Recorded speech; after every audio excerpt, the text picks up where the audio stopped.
Well, I guess I'll give this a try again. I got a little bit of positive feedback on the first one. To everybody who gave their feedback, I truly appreciate it. For some of you, this isn't exactly an easy task for me to do.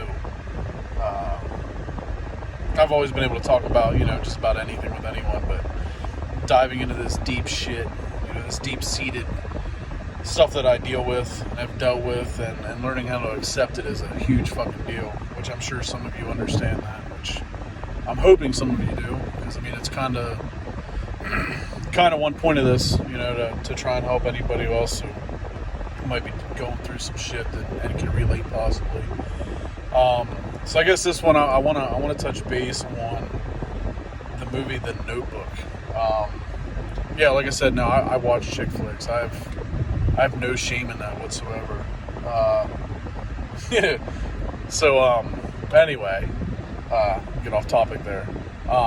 The premise of this movie is this guy and this girl, they meet each other and they're separated, and then they meet again, and then they get separated again, and they meet again, so on and so forth. They keep finding each other. And I remember the first time I saw this, I was blown away at the concept of, fate bringing two people together like that, inexplicably finding each other no matter what circumstances are, no matter where they're at in life, they always find each other. And I think that concept alone is what led me to have so much faith in basically the only serious relationship I ever had, which, turned into my marriage with, some of you who know me know, the whole deal with that. But I allowed that movie and the story that it conveyed to cause me to romanticize that entire issue, to make me feel like that's something that exists in real life, and that, when this person, I won't mention any names, for you people who personally know me, I don't usually like to put everybody else's business out there, so I'll try to keep this as vague as possible for the ones who don't know me, and know the story. But, I let that cause me to see past red flags that were probably so fucking bright red that people could see them from other fucking planets. I shouldn't say people, I guess, aliens, possibly, because I'm sure they do exist. I do believe that. If you don't, I'm sorry, but I do. But it allowed me to not see them, and I basically just looked through them, pretended like they weren't there, because they couldn't exist, because for two people to continuously find each other like that, there's red flags. They couldn't be real.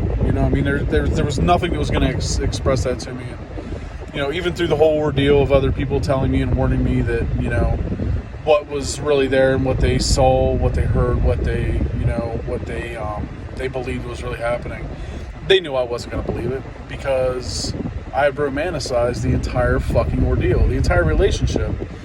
Now, don't get me wrong. This relationship did give me, 3 beautiful, wonderful children who were my absolute world. And it did teach me, to learn a lot about myself, because I had to go through hell to figure out who I am. And I'm still learning that. I think a lot of us are, and I think a lot of us never really stop learning who we are, which I guess is kind of the whole point of life. I guess it would get kind of boring if we knew who we were. We didn't have to really think or work through anything anymore, because things would just come naturally at that point. So, this relationship did this to me, and it's because I allowed myself to believe in that. And I think that was one of the first big lessons I learned, and I never really understood why I did this until, I started reading up on things and learning about how many people, they let romance and the idea of romance and the idea of what love is supposed to be, in movies, music, so on and so forth, stories, whatever, tell them what things are supposed to be, to allow them to believe that, everything's supposed to be perfect. And it taught me a lot.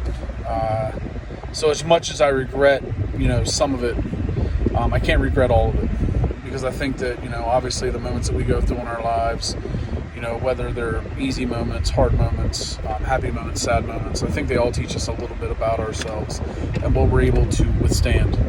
So, but yeah, so I wanted to touch base on that because I think I want to aim more towards, at least for the time being, these concepts that I've allowed, these ideas, these grandiose ideas that I've allowed to control my life and how I feel about certain situations because of this idea I have that things are supposed to be a certain way. So, but I think I'll end that because I'm ready to go home and chillax a little bit before I go to work in the morning.